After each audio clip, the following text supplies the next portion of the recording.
Parenting, by its very nature, is risky business.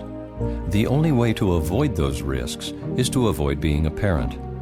But being a parent and doing what must be done to parent well, risky as it is worth it. Here are some thoughts in that regard. I had just finished a couple of weeks of work in Japan. My wife and I were tired and anxious to get home. Sitting in the airport boarding lounge in Narita, Japan, I felt a sharp pain in my side. It grew steadily worse until I was nearly doubled over with pain. By then I knew exactly what had happened. Then the call to board the plane came over the loudspeaker. We decided to risk it and wait until we got home to receive medical treatment. Let me tell you, that was a long plane ride home. Upon arriving home, we went immediately to our family doctor, who put me in the hospital and called the surgeon. The surgeon, an unflappable fellow, sat on the end of my bed and told me, "Mr. Latham, there is some risk in removing the ruptured, inflamed appendix of a 62-year-old man. Of course, there is greater risk if we don't." As remote as it might seem, there's a great lesson there for parents. As with treating the physical body, there is risk to treating behavior, but typically there is more risk in not treating it, particularly when there are serious complications.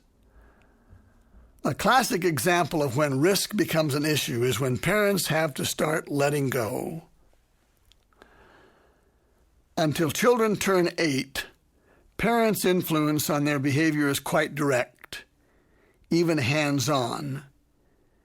Between 8 and about 14 and a half, the switch from direct parental control must begin to yield to the natural and social consequences of the children's behavior.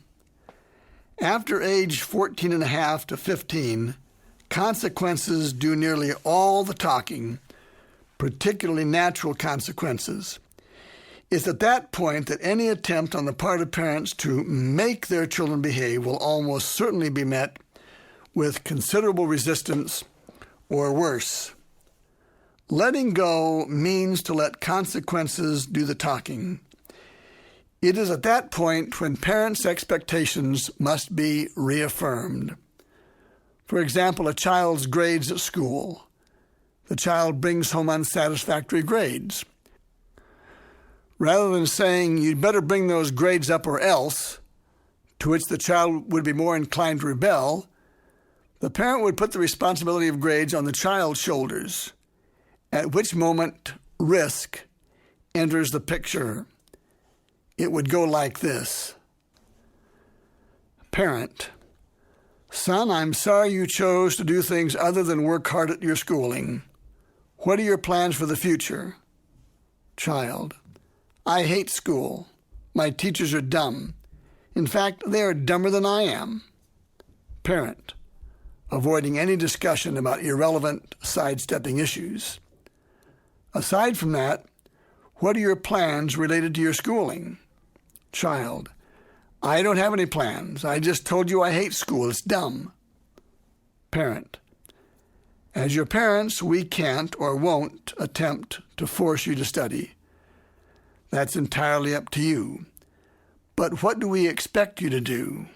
Child: "You want me to study and do my homework and all that other junk, but I'm not going to do it." Parent, again avoiding all of the pot shots. "We are glad to know you understand what we expect. And as that expectation is addressed, you'll continue to enjoy many wonderful privileges this home has to offer. If you decide not to meet those expectations, what will it cost you?" Child: "Hey, I don't care. Take the Nintendo away. Who cares? I have other things to do." Parent, we are glad you understand it will cost you enjoyable privileges. We wish you well. And then leave it at that. I realize that there are some risks in putting the matter into the child's hands. But once that child has entered adolescence, there is more risk in trying to force your will on the child. As sure as you are a foot high, the child will avoid you, will escape your influence, and will make a special effort to continue to fail just to bug you. That's called counter-coercion. There is no such thing as risk-free parenting. You love them anyway, then let the consequences do the talking for you. There will be some pain, some discomfort, some uneasiness and anxious moments. But in the long run, the odds are in your favor. And if you win, everyone wins. It's worth the risk.